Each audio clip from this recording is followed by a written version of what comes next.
স্বশাসিত জেলা পরিষদের কৃষি দপ্তরের উদ্যোগে কৃষিকাজের সুবিধার্থে 4 জন কৃষকের হাতে একটি করে ফার্ম মেশিন তুলে দেওয়া হয় বৃহস্পতিবার বিকেল 4:30 কুমলুং কৃষি দপ্তরের কার্যালয়ের সামনে।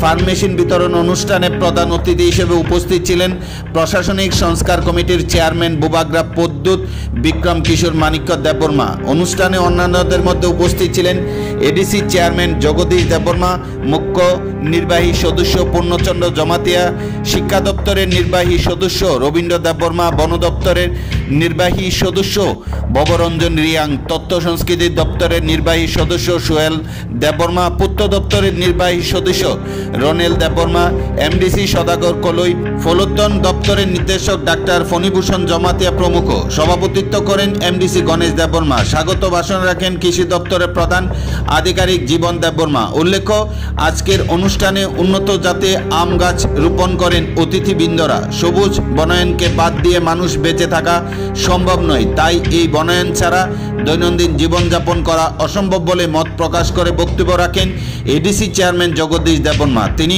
মানুষ বেঁচে থাকার জন্য শ্বাস প্রশ্বাস যেমন মূল্যবান, তেমনি সবুজ বনায়নের মূল্যবোধ দিয়ে যত্নবান হওয়া প্রতি আহ্বান রাখেন।